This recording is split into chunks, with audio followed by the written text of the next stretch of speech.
My name is Dakota Ashford, and I'm 29 years old. Get out! I'm done paying for another man's mistake, my father said, throwing a $50 bill at my face on my 18th birthday, with my grandmother, my brother, and 6 relatives watching from the kitchen table. 11 years. That's how long I carried a sealed envelope with me. Through nursing school, through 12-hour shifts in the pediatric ward, through every Thanksgiving I spent alone. Inside was one piece of paper that could have ended everything. I never opened it in front of him, not because I was afraid, because I was waiting for the moment he couldn't look away. That moment came 6 months ago, at his 60th birthday party, in front of 80 guests, and when he finally saw what was inside, and who was standing at the door, his face turned a shade of gray I'd never seen on a living person. Before I go on, please take a moment to like and subscribe, but only if you genuinely connect with this story. Drop your location and your local time in the comments. I love knowing where you're all listening from. Now let me take you back to a Saturday morning in April, the day my mother's brother showed up with a duffel bag and said 2 words that changed my life. My mother, Marlene, was the only reason our house ever felt like a home. She had this way of standing between me and my father without making it look like she was standing between me and my father. A hand on my shoulder when his voice got sharp, a change of subject when his eyes went cold. She was a buffer, soft, constant, invisible, until you realized she was gone. She died of ovarian cancer when I was 10. The doctors gave her 6 months. She lasted 14, because that's the kind of woman she was. She fought for every extra Tuesday with us. Before she got sick, my father was already distant with me. He'd ruffle Tyler's hair at the dinner table, ask about his little league games, carry him on his shoulders at the county fair. With me, it was different. Not violent, not loud, just empty. Like I was a tenant instead of a daughter. But he kept the mask on while she was alive. The week after her funeral, the mask came off. I remember the first time I heard him say it. He was on the phone with his brother, standing in the kitchen. He didn't know I was sitting on the stairs. She doesn't look like anyone in this family, Frank. Never has. I was 10. I didn't fully understand what he meant, but I understood the tone. It was the tone of someone washing their hands. After that, it was small things at first. Tyler got new school clothes in August. I wore what the church donation bin had. Tyler got the bigger bedroom. I got moved to the room above the garage, where the heating vent didn't work right. Nana, my grandmother, would visit on Sundays. She'd slip a $20 bill into my jacket pocket when no one was looking and squeeze my hand too tight, like she was trying to say something with her fingers that she couldn't say with her mouth. It took me 20 years to understand what she was trying to tell me. By 14, the gap between Tyler and me wasn't a gap anymore. It was a canyon. Tyler got a brand new mountain bike for his 12th birthday. Red, 21 gears, a helmet to match. I asked my father for $40 to buy a used biology textbook. He didn't even look up from the television. "Ask your real father," he said. Tyler looked at me from across the room. He was 12, and even he knew that sentence was wrong. But he didn't say anything. He never did. I got a job washing dishes at Rosario's, the Italian place 3 blocks from our house. I was 15. The owner, Mrs. DeLuca, paid me $7 an hour under the table and let me eat leftover pasta after closing.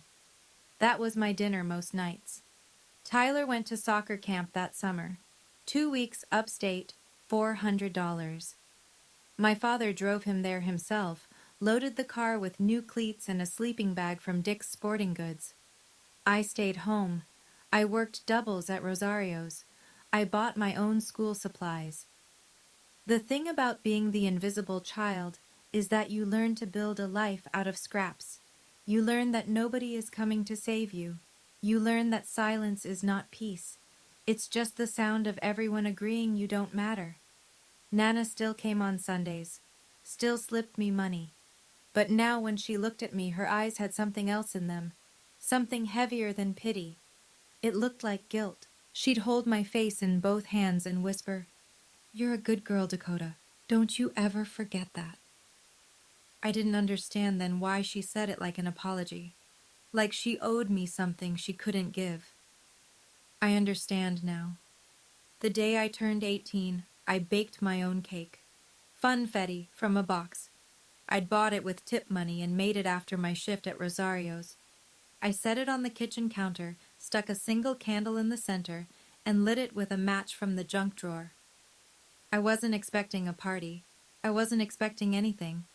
I just wanted to blow out one candle in my own house before I wasn't allowed to anymore. My father walked in through the back door. Work boots, Carhartt jacket, sawdust in his hair. He saw the cake. He saw the candle. He saw me standing there, alone, in the kitchen at 6:15 p.m. on my birthday. He reached into his wallet, pulled out a $50 bill, tossed it onto the counter like he was tipping a valet. "Happy birthday! Get out! I'm done paying for another man's mistake." Nana was on the sofa in the next room. I heard the creak of the cushion as she leaned forward, and then nothing. She didn't stand up. She didn't speak. Tyler was on the stairs. I saw his hand tighten on the railing. His mouth opened, then closed. Nobody said a word. I picked up the 50, folded it twice, put it in my back pocket, blew out the candle, and called Uncle Ray from the phone in the hallway. He showed up 40 minutes later in his blue Ford pickup, engine idling in the driveway. I walked out with one garbage bag of clothes and a pair of shoes that didn't fit right. I didn't look back. But I made a promise to myself on that porch. One day, he would know exactly what he threw away, and it would be too late. Uncle Ray lived above his auto repair shop on Kellner Road, a 2-bedroom apartment with water stains on the ceiling and a kitchen so small you had to turn sideways to open the fridge. He'd cleared out his storage closet before I got there. Put in a twin mattress, a desk lamp, and a folded quilt that smelled like motor oil and laundry detergent. It wasn't much. It was everything. "You're home now," he said, standing in the doorway. "That's all that matters." Ray was my mother's younger brother. He'd served 8 years in the Army, 2 tours overseas, and came back quieter than he left. He opened the shop with his separation pay, fixed cars 6 days a week, and lived alone. He never married, never talked about why. He didn't ask me what happened at the house. He didn't ask about Gary. He just pointed to the bathroom towels and told me breakfast was at 7. The first week, I barely talked. I went to school, came back, sat at the desk in my closet room and did homework until my eyes blurred. Ray left plates of food outside my door. Grilled cheese, canned soup, once a whole rotisserie chicken he must have bought at the grocery store on the way home. On the 8th night, I came out and sat at the kitchen table while he ate. He looked up, nodded, went back to his sandwich. That was it. That was the whole conversation. But something in my chest unlocked. Just a little. I didn't know this then, but Ray had his own battles. I found the chip in his nightstand drawer a month later, a bronze medallion with a triangle stamped into it. 3 years sober. He'd quit drinking the year my mother died. He never told me. I never asked. He just showed up, every single day. Leaving my father's house didn't set me free. It just moved the cage. Because Gary Ashford didn't stop at the front door. He took his story on the road. Within a month of my leaving, I started noticing the silence. I called Aunt Patty, my mother's cousin, the one who used to braid my hair at Thanksgiving. No answer. I called Marcus, my older cousin who taught me to ride a bike. Voicemail, every time. I sent a card to Nana for her birthday. No reply. It was Ray who finally told me what was happening. "Your father's been making calls," he said one night, wiping his hands with a shop rag. "Telling people your mother confessed on her deathbed, saying Marlene admitted you weren't his." I felt the floor tilt. "That's not true," I said. Ray's jaw clenched. "I know it's not." "Then why does everyone believe him?" "Because he's been saying it for years, And your mother's not here to say otherwise. That was the part that gutted me. Not that Gary lied. He'd been lying my whole life. It was that he weaponized my mother's death, turned her last days into a confession she never made, used her silence to rewrite history. And the family bought it, because Gary was loud, and Gary was present, and Gary told the story first. If I stayed quiet, I lost everything, not just a father. I'd already lost him. I'd lose my mother's name, her reputation. The only proof she ever existed would be filtered through the mouth of the man who betrayed her. That was the real cost of silence. Not money, not inheritance. Marlene. But Gary made one mistake. He told that story to too many people, including someone who knew the truth. The call came 3 years after I left. I was 21, halfway through my nursing program, studying for a pharmacology exam at the kitchen table, when my phone buzzed with a number I didn't recognize. Dakota? It's Diane. Diane Mercer. I was your mother's best friend. I knew the name. I remembered a woman with red hair and a loud laugh who came to our house on Friday nights when I was little. She and my mother would sit on the porch with glasses of wine while my father watched football inside. I heard what your father's been telling people, Diane said. Her voice was tight, like she was holding something back with both hands. About your mother, about a deathbed confession. It's not true, I said. Sweetheart, I know it's not. I was at that hospital every single day. Your mother's last words were about you and Tyler. She never said anything about... Diane stopped, took a breath. Your mother was the most loyal woman I ever knew. Then she said something that rearranged every assumption I'd ever made. Your mother didn't have a secret, Dakota, but your father does. The kitchen went very quiet. What do you mean? When your mom was pregnant with you, she started suspecting Gary was seeing someone. She never had proof. But she told me, more than once, that he'd come home at strange hours, smelling like a perfume she didn't own. I sat back in my chair. The pharmacology textbook blurred. Diane, are you saying... I'm saying that if anyone had a reason to question anyone's loyalty, it wasn't him. She paused, then quieter. If you ever want the truth, science doesn't lie. You just need a sample. I thanked her, hung up, and sat in that kitchen for a very long time, staring at nothing. I waited a year before I acted. Not because I was hesitant, because I needed to be certain I was doing this for the right reason. I wasn't trying to win Gary back. I wasn't trying to prove I deserved his love. I was trying to protect my mother's name. That was the line I drew in my own mind, and I held it. The chance came at Thanksgiving. I was 22, final semester of nursing school. Tyler called me out of the blue, the first time in 4 years. Dad's going to the game at noon, he said. Come by, just for 30 minutes. I'll make coffee. I drove to the house in Ray's truck. The neighborhood looked the same. Same cracked sidewalk, same mailbox with the dented flag. Tyler met me at the back door. We sat at the kitchen table. He'd made instant coffee, too strong, in mismatched mugs. We talked about nothing. His job, my clinicals, the weather. Normal words over an abnormal silence. Then the front door opened. Gary stood in the hallway, keys in hand. He looked at me like I was a stain on his floor. What are you doing here? Tyler invited me. Tyler doesn't make decisions in my house. Tyler stood up. Dad, it's Thanksgiving. She's not family. Period. The sentence landed like a slap. Not new, not surprising, but hearing it at 22 felt different than hearing it at 10. At 10, it crushed me. At 22, it clarified me. I stood up, reached for my jacket, and on my way out, I picked up the coffee mug Gary had just set on the counter. Still warm.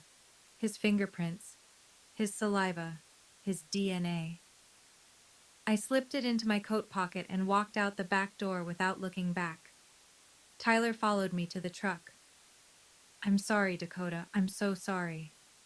I knew he meant it. I also knew he'd never do anything about it. 4 weeks later, the results came in a plain white envelope from the lab. I opened it at Ray's kitchen table on a Tuesday morning before my shift. The apartment was quiet. Ray was already at the shop. Outside, a garbage truck groaned down Kellner Road. I unfolded the letter. Read the numbers. Paternity index 8,746,291 to 1. Probability of paternity 99.998%. Gary Ashford is the biological father of Dakota Ashford. I set the paper down. I didn't move for 20 minutes. I'd expected it. Diane's story, my mother's character, the simple math of it. I'd known, somewhere deep, that this would be the answer. But knowing and seeing are two different animals. Knowing lives in your gut, seeing lives on paper, in black ink, with a reference number and a lab logo and a phone number you can call to verify. I cried then. Not the way you cry when you're sad. The way you cry when someone confirms that everything done to you was for nothing. 22 years of being called a stranger's child. 22 years of hand-me-downs and cold rooms and ask your real father. All of it. Every last cruelty, built on a lie that Gary needed to believe because the alternative was looking in the mirror. Ray came home at 6 and found me at the same table, eyes swollen, the letter smoothed flat in front of me. He read it, set it down, pulled out a chair. "I know, kid," he said. "I always knew." "Mom told you?" "Your mother told me she never once stepped outside that marriage. I believed her then. I believe her now." I put the results in an envelope, wrote Gary's name on the front, sealed it, mailed it the next morning. 2 weeks later, it came back. Stamped across the front in red, "Return to sender." He didn't even open it. I put the returned envelope in my nightstand drawer and closed it. I didn't chase him. I didn't call. I didn't beg.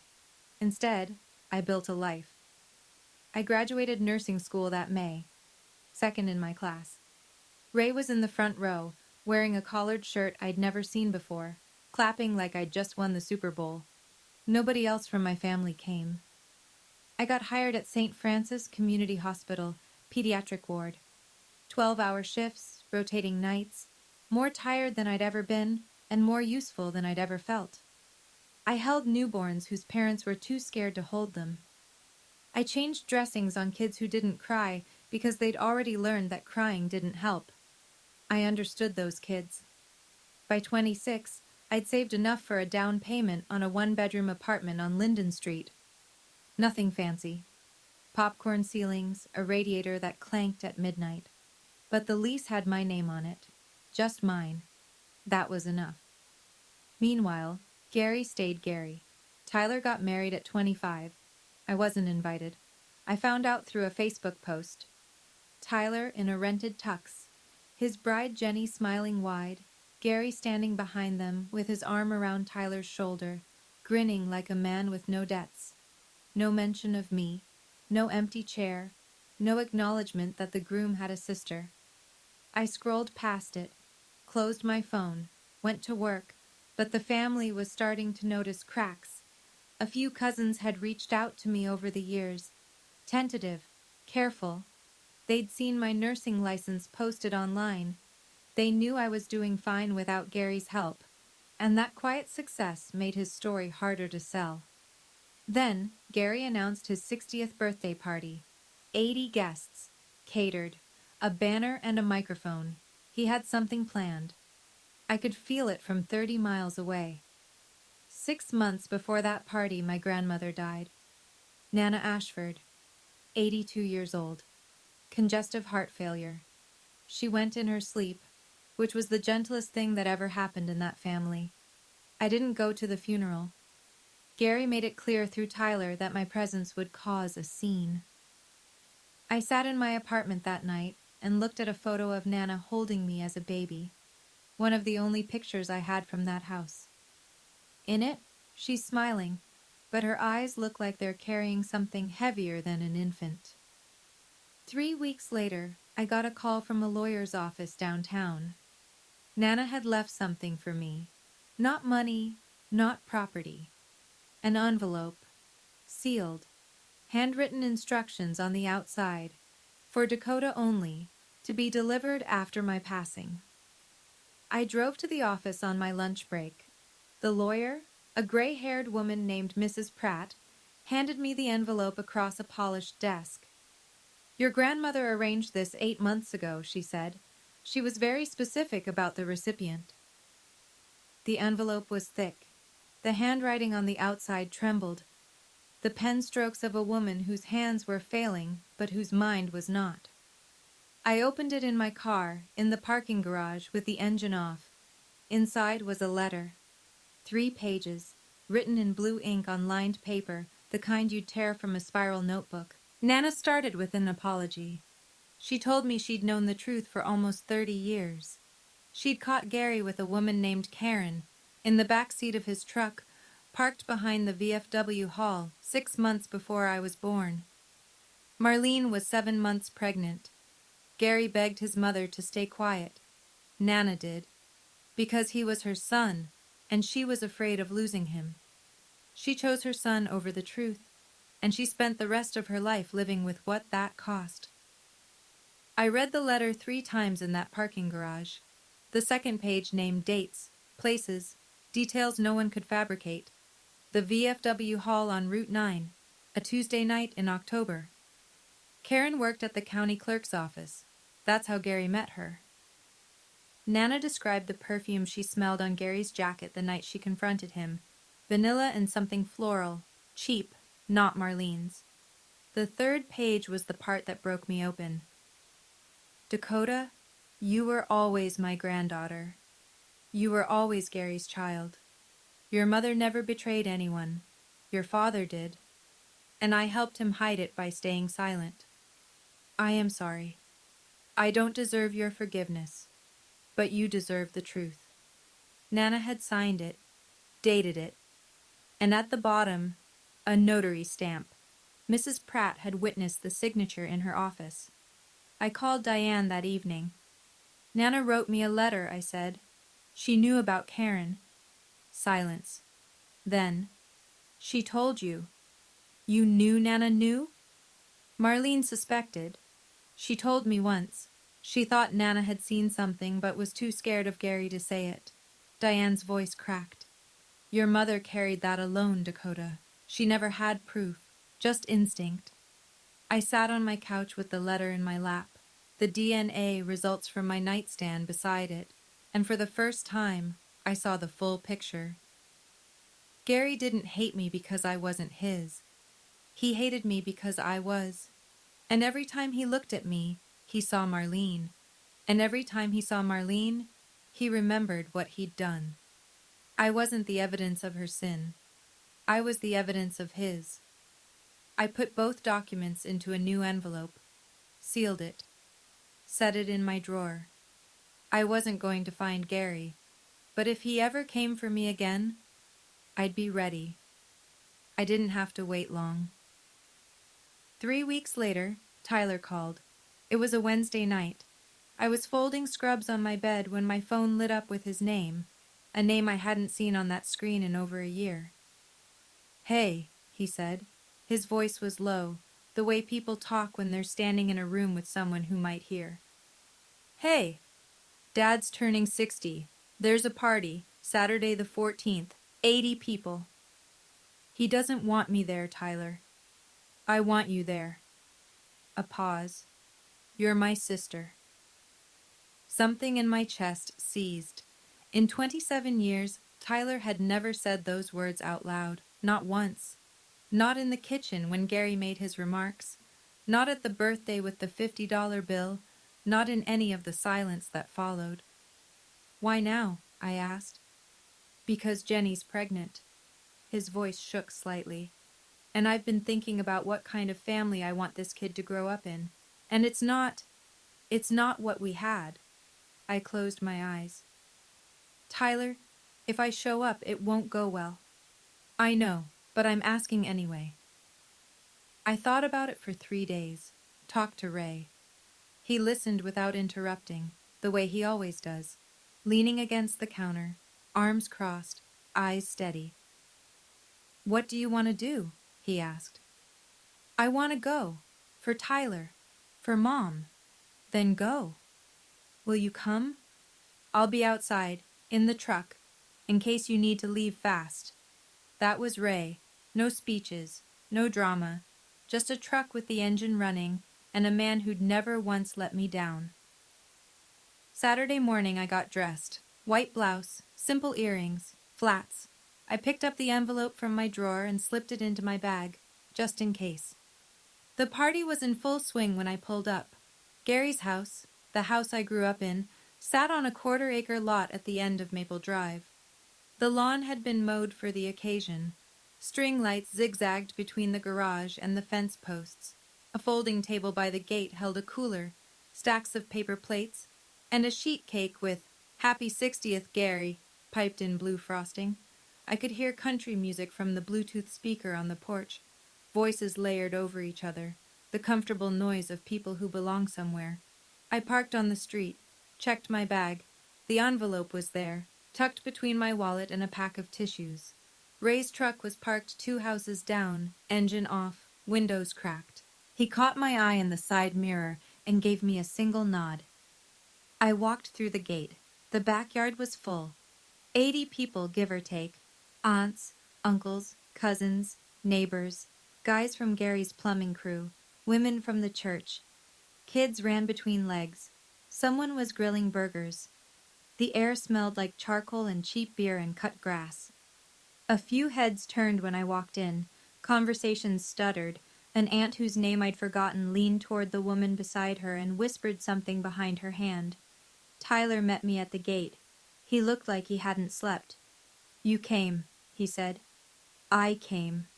He led me to a chair at the far end of the last table, the one closest to the back fence, farthest from the main gathering. I sat down, set my bag on my lap. Then I looked up and found Gary's eyes across the yard. He was standing at the head table, beer in hand, surrounded by friends. His smile disappeared the second he saw me. And I understood, right then, that this was never going to be a quiet evening. For the first hour, Gary pretended I wasn't there. He worked the crowd the way he always did. Handshake, backslap, laugh, repeat. He was good at this. He'd spent 60 years learning how to fill a room with a version of himself that people wanted to believe in. The hard-working plumber, the devoted father, the man who sacrificed everything for his family. It was a convincing performance. It always had been. Around 7 o'clock, someone clinked a glass. The music faded. Gary walked to the center of the yard where a microphone stand had been set up next to the cake table. He tapped the mic twice. The crowd gathered in a loose semicircle. "I want to thank everyone for being here tonight," he said. 60 years. Can't believe it. Laughter. Applause. He talked about his life, his work, how he'd built his crew from nothing, how he'd raised his family in this very house, on this very lawn. He gestured around the yard, and people nodded. Then he called Tyler up. Tyler walked to the microphone slowly, hands in his pockets. Gary put his arm around him and pulled him close. "This is my boy," Gary said into the mic. "My only boy. My legacy." He said it with the warmth of a father and the precision of a surgeon. My only boy. Not my oldest. Not one of my kids. My only. A few guests glanced in my direction. I kept my face still. "Some of you know," Gary continued, and his voice shifted, lower, more deliberate. "My first wife made choices I had to live with for 18 years. He paused, let it land. "I won't go into detail, but tonight, I want to make something official." He looked out at the crowd with the calm authority of a man who believed he'd already won. "This house," Gary said, one hand on Tyler's shoulder, the other gripping the mic. "Everything I built, it goes to Tyler, because family means blood. Real blood." Applause. Scattered, uncertain, but enough. A few of the plumbing crew guys whooped. A neighbor clapped too hard. Then Marcus, my cousin, standing near the cooler, said what no one else would. "What about Dakota?" It came out quiet, but the microphone caught the silence after it. Gary heard. His head turned slowly toward Marcus, then toward me. He smiled. The kind of smile that isn't a smile at all. "Dakota?" He chuckled into the mic. "She's here as a guest tonight, not as my daughter." The yard went still. Someone set down a plate. A child's voice carried from somewhere near the house, unaware. But Gary wasn't finished. He looked directly at me. Across 80 people. Across 29 years. And he said the thing he'd been rehearsing his whole life. "I kept my mouth shut for years, out of respect for her mother's memory."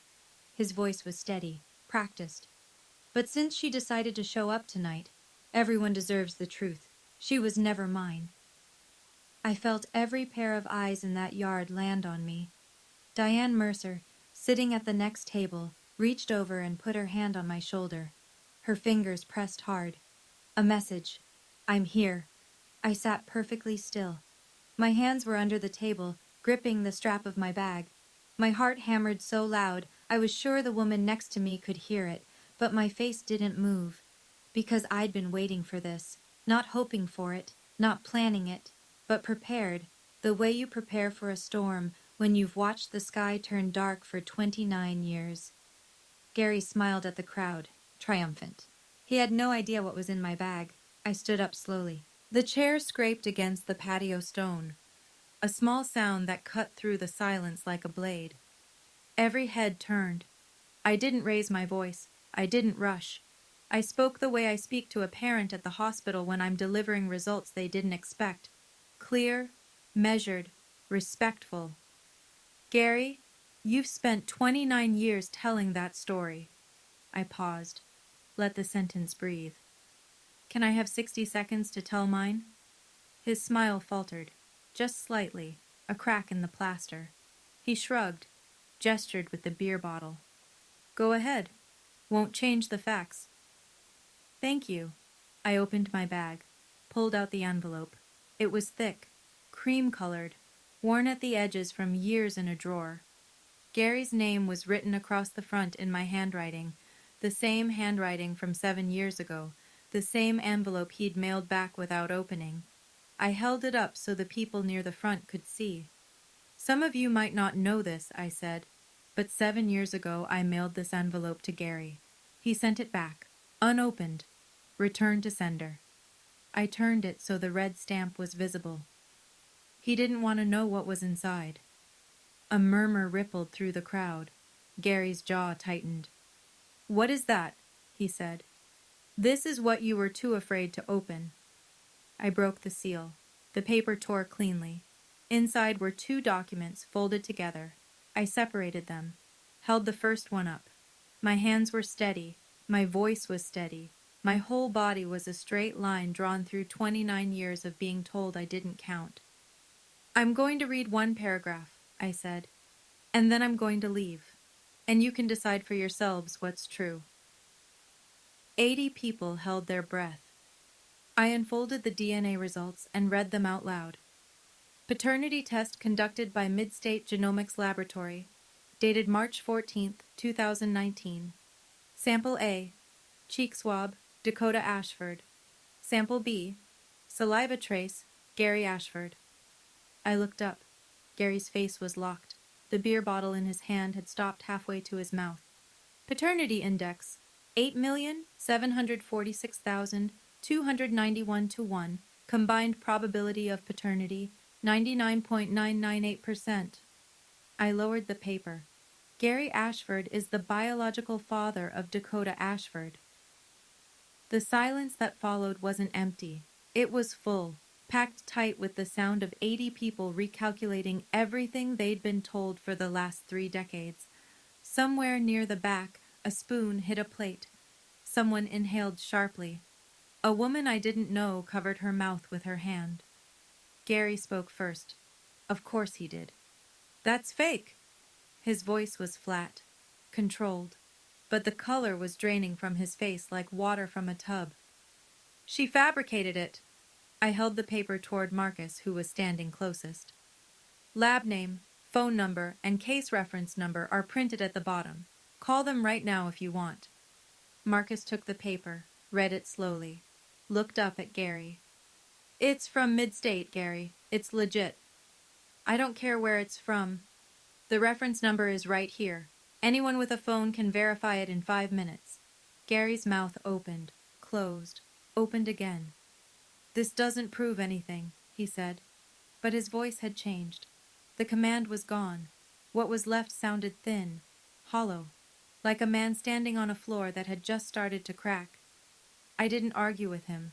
I didn't need to. The paper was doing the work. I reached into the envelope for the second document.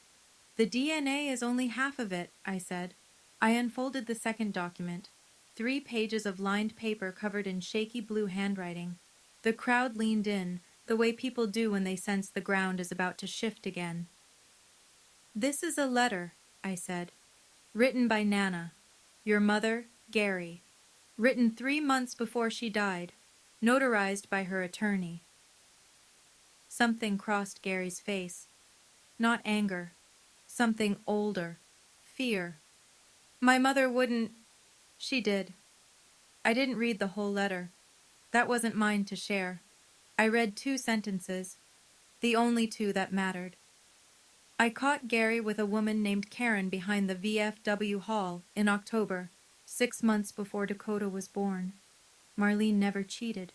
My son did, and I stayed silent because I was a coward. The yard erupted, not in noise, in motion. People shifted in their chairs. Hands went to mouths. Eyes darted between Gary and me like spectators at a wreck they couldn't look away from. Gary grabbed the edge of the table. His knuckles were white. She was confused, he said. She was old. She was sick. Diane Mercer stood up from her chair, slowly, deliberately. Every person in that yard watched her rise. She wasn't confused, Gary. Diane's voice was clear and unshaking. I was there too. Marlene cried on my couch for 3 hours the night she found out about Karen. She never once thought about leaving you. But you never stopped punishing her for what you did. The microphone was still on. Every word carried. Tyler, who had been standing beside Gary this whole time, took 1 step back. Then another. His face was white. His mouth was a thin line. He hadn't known about any of it. What happened next was the saddest part.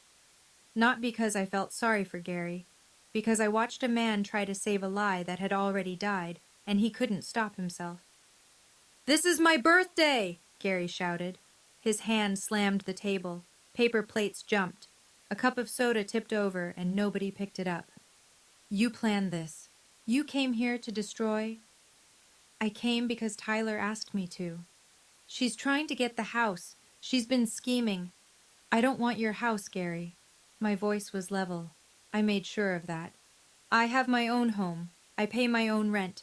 I don't need anything from you. He looked around the yard, searching for an ally, for someone to nod, to step forward, to say she's lying, but every face he found was either looking away or looking through him. Marcus set the DNA paper on the table, folded his arms. Aunt Patty was crying, quietly, into a napkin. A man from Gary's plumbing crew, I didn't know his name, put down his plate and walked toward the gate without a word. Then Tyler spoke. Dad, his voice cracked. Is it true? About Karen? The whole yard held still. Gary looked at his son, his golden child, the one he'd built his entire identity around. And for one moment, I thought he might tell the truth. I thought 30 years of lies might finally collapse under their own weight. But Gary just stood there, jaw working, eyes wet, saying nothing. And that silence, that refusal to deny it when it mattered most, was louder than any confession. Tyler's hand dropped from his father's shoulder. That's what I thought, Tyler whispered. Gary was still standing, but everything underneath him had already fallen. I could have stopped there, The DNA was red. The letter was out. The silence had spoken. But Gary had asked one question for 29 years, and I decided, standing in that yard with 80 witnesses and a fold of paper in my hand, that he deserved an answer. "You always wanted to know who my real father is," I said. Gary's eyes snapped to mine. "He's standing right outside." I pointed toward the front of the house. Through the side gate, past the driveway, you could see the street. And there, parked under the elm tree, was Ray's blue Ford pickup. And there, leaning against the driver's side door with his arms crossed, was Uncle Ray. He wasn't trying to make an entrance. He was just there, steady, the way he'd been for 11 years. Gary moved to the edge of the yard and looked through the gate. When he saw Ray, something drained from his face, the last trace of color, the last thread of authority. He looked like a man watching his own house burn from across the street. "Ray taught me to drive," I said. "Ray paid for nursing school. Ray showed up every Christmas you didn't." I folded the documents, placed them on the table in front of Gary's empty chair. "DNA says you're my father, but Ray is my dad." The envelope sat on the table between a paper plate and an untouched slice of cake. "Keep these," I said. "This time, try opening them." I picked up my bag, smoothed my blouse, and walked toward the gate. Behind me I heard a chair scrape, then another. Aunt Patty's footsteps followed mine. Diane was already at the gate, holding it open. Marcus nodded as I passed. Didn't say anything. Didn't have to. I didn't run. I didn't cry. I just walked. Out of that yard, down the driveway, into the rest of my life. Ray opened the passenger door before I reached the truck. I climbed in. He closed it behind me. Walked around to the driver's side. Got in. Started the engine. Neither of us spoke for 2 blocks. The street was quiet. Porch lights clicked on as the evening darkened. A sprinkler hissed somewhere on a lawn we'd already passed. "You okay?" Ray said, eyes on the road. "I'm done," I said. "Finally, I'm done." He nodded, reached over and turned on the radio. Low. Some country station playing a song I didn't know. Pedal steel and a quiet voice singing about a long way home. And then I cried. Not the way I cried in Ray's kitchen at 22, when the DNA results first came back. That was grief. This was different. This was the sound of something heavy being set down after carrying it so long your arms forgot what empty felt like. I cried for my mother, who never got to defend herself. For Nana, who tried to make it right too late. For the 10-year-old girl on the stairs who heard her father call her no one. For the 18-year-old who baked her own birthday cake and got a $50 bill thrown in her face. I cried for all of them. And then I stopped. Ray didn't ask me to explain. Didn't offer wisdom or a pep talk. He just drove, one hand on the wheel, the other resting on the console between us, close enough to reach if I needed it. When we pulled into the parking lot behind his shop, he killed the engine and sat for a moment. "You said what needed to be said," he told me. "That's enough." I wiped my face with the back of my hand, looked at the staircase leading up to the apartment where I'd rebuilt my life. "Yeah," I said. "It is." The next morning, I sat at my kitchen table and wrote an email. Not to Gary, to Mrs. Pratt, the attorney who'd handled Nana's letter. I kept it short. 3 paragraphs, professional. I stated that I had no interest in Gary's property, his savings, or any form of inheritance. I was not filing a lawsuit. I was not pursuing any legal claim. I wanted exactly one thing, that Gary stop repeating the story that Marlene Ashford confessed to infidelity. Because there was now documented evidence, a DNA test, and a notarized letter from his own mother, proving that story was false. If the story continued to circulate, I reserved the right to share both documents more broadly. This was not a threat. It was a boundary. Mrs. Pratt forwarded the email to Gary's contact on file. I never received a response. That same week, I mailed photocopies of the DNA results to every family member whose address I had. 12 envelopes total. Each one included a brief note on a single index card. I am not asking anyone to choose a side. I am only asking that you know the truth. My mother, Marlene Ashford, was faithful. The enclosed documents confirm this. If you have questions, the lab's number is on the letterhead. I signed each card with my name. No anger, no pleading, just fact. Then I blocked Gary's phone number. Not because I hated him, because I was finished having a conversation that only went one direction. Ray watched me seal the last envelope from across the kitchen. "That's it?" he asked. "That's it. No court? No lawyers? I don't need a judge to tell me who I am." He almost smiled. Almost. "Your mother would have said the same thing." That was the best compliment anyone had ever given me. Tyler called 1 week later. It was late, almost 11. I was on the couch in my apartment, half watching a baking show on mute, when his name lit up my screen. "Hey. Hey." His voice sounded hollowed out, like someone had taken a melon baller to everything behind his words. "Did you know?" he asked. "About Karen, before Nana's letter?" "No, not until the letter." A long breath. "I've been looking stuff up. I called the lab. The DNA is real." "I know." "He won't talk to me. He's been locked in his room since the party. Won't answer the phone. Won't come to the shop." I didn't say I'm sorry, because I wasn't sure what I'd be apologizing for.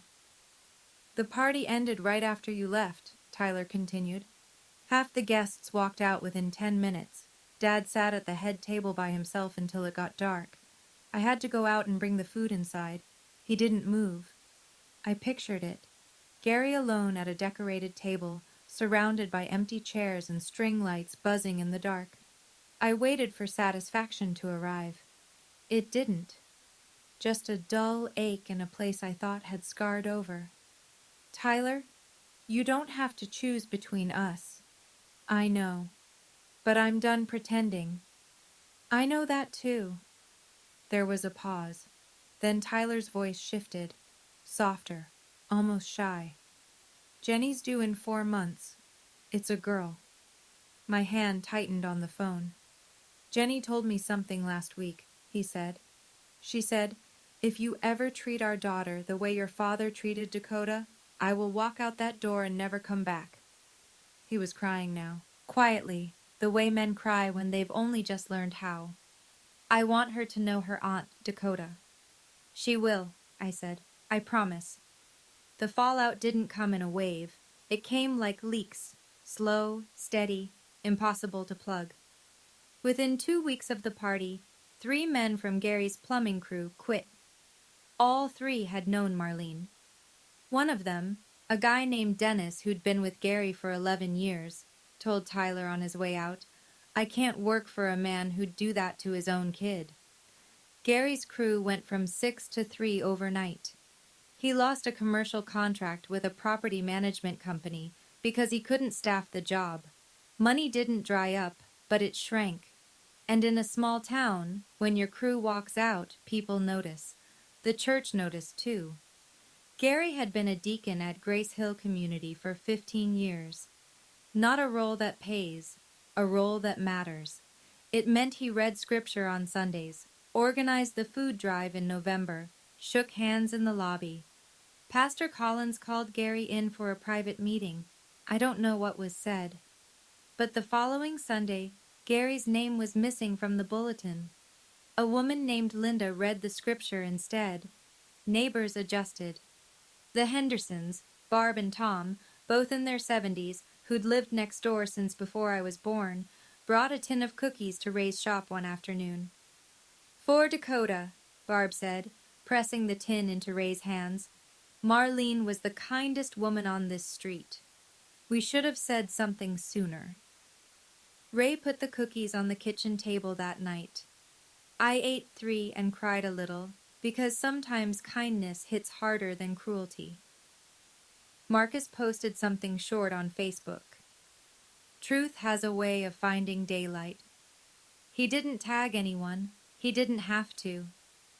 The comment section filled up within an hour. Gary didn't leave his house for 2 weeks. A month after the party, a letter arrived at Ray's shop. Hand-delivered by Tyler, not mailed. My name was on the front in Gary's handwriting. Blocky, all caps, the penmanship of a man who writes work orders, not apologies. I opened it at the counter while Ray rebuilt a carburetor 3 feet away, pretending not to watch. The letter was short, 6 sentences. Dakota, I know things got out of hand. I made mistakes. The house is still your home if you want it. Come back so we can talk. Dad. I read it twice, looking for the word, the only word that would have mattered. It wasn't there. No sorry, no I was wrong, no acknowledgement of what he'd done, not the lie, not Karen, not the 18 years of erasure, not the $50 bill, not the speech in front of 80 people, just mistakes, passive, unnamed, floating in the air like smoke from someone else's fire, and come home. As if I'd been the one who left, as if the door was always open and I simply chose not to walk through it, as if the problem was geography and not 30 years of cruelty. I folded the letter, put it in the drawer next to the returned envelope, closed the drawer. Ray looked up from the carburetor. You okay with that? I will be. That same week, Tyler came to visit me, first time ever at my apartment. He brought an ultrasound photo, a grainy black and white image of a baby girl curled like a comma. He stood in my kitchen, awkward and too tall for the space, and held it out. We're naming her Marlene, he said. I took the photo, held it with both hands. Does Gary know? Yeah. What did he say? Nothing. He didn't say anything at all. Some silences are confessions. That one was. 3 months passed. The sharpest edges softened. Not into forgiveness, but into distance. And distance, I've learned, is its own kind of mercy. I kept working at St. Francis. Morning shifts, mostly. The pediatric ward is the kind of place that resets your perspective every 12 hours. You hold a 3-day-old baby who just had heart surgery, and suddenly your own problems feel survivable. One morning, a newborn wrapped her entire fist around my index finger and wouldn't let go. I stood there, beside the incubator, for 5 minutes, just breathing, just being held by something that small. After my shift, I drove to Ray's shop, the way I did most afternoons. We ate lunch at his workbench, turkey sandwiches, Lay's chips, 2 cans of ginger ale, surrounded by engine parts and the smell of WD-40. Your birthday's next month, Ray said, wiping mustard off his thumb. 30, the big one. What do you want to do? I thought about it. Bake a cake, I said. A real one. Invite Tyler and Jenny. Invite Diane. Invite Patty and Marcus. Blow out the candles. Actually blow them out this time. Ray smiled. A real one. The kind that crinkled the skin around his eyes and made him look 10 years younger. Finally get to do it right, he said. Yeah, finally. I looked up at the wall behind the kitchen table. The $50 bill was there, framed in a cheap black frame from the dollar store. I'd hung it the week I moved in, not out of bitterness, out of memory. That bill was the price Gary put on me. $50 for 29 years of a daughter he refused to claim. I was worth more than that. I'd always been worth more than that. I just needed a while to believe it. If you're listening to this story and you have a Gary in your life, I'm not going to tell you what to do. I don't know your situation. I don't know what you've survived or what you're surviving right now. I don't know if your Gary is your father, your mother, a sibling, a spouse, or someone else who decided you weren't enough and spent years making sure you believed it. But I know this. You don't owe loyalty to someone just because you share DNA. Blood doesn't earn trust. Behavior does. And the people who love you, really love you, are the ones who show up without being begged, without conditions, without keeping score. My mother couldn't protect me anymore. She ran out of time. Nana knew the truth for 3 decades, but was too afraid to speak. Tyler loved me, but didn't have the courage to stand up until the walls were already falling down. Uncle Ray had no obligation. None. I wasn't his daughter by law, by blood, by any document you could file. He was just a man with a spare room and a decision. Show up or don't. He showed up every single day. When I couldn't sleep, when I failed my first clinical exam, when I sat in his kitchen at 22, crying over a DNA result that confirmed what he already knew. He never said, "I'm your father now." He didn't have to. He just was. I didn't win because of a piece of paper. I won because I stopped letting one man's lie define my worth. The DNA didn't set me free. Deciding I was done, that set me free.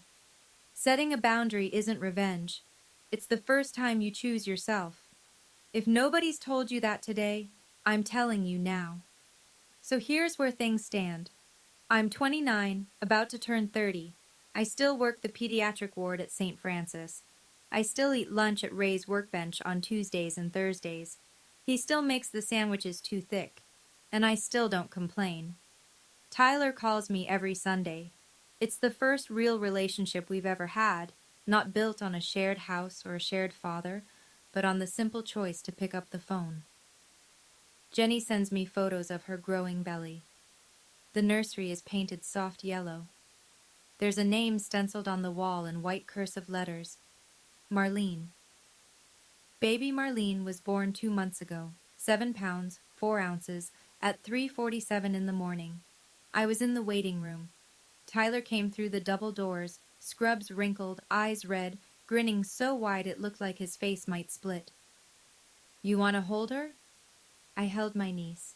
She had dark hair like mine, like our mother's. Diane and Patty were at the hospital too. Diane brought flowers. Patty brought the blanket she'd crocheted in secret. We stood around Jenny's bed and passed that baby from arm to arm, and for a few minutes, we were the kind of family Marlene would have wanted. Gary? I don't know. I don't ask. Tyler doesn't bring it up, and I don't push. I heard through Marcus that he's still in the house on Maple Drive. Alone. Not broke, just empty. The $50 bill is still framed on my wall. I see it every morning when I make coffee. It reminds me where I started. It reminds me what someone thought I was worth. It reminds me they were wrong. My name is Dakota Ashford. I am my father's daughter, just not the father who threw me out. If Dakota's story reminded you of someone, or of yourself, drop a comment and tell me, what boundary did you finally set? I read every single one. If you want more stories like this, check the links in the description. There's a whole playlist waiting for you. Hit subscribe so you don't miss the next one.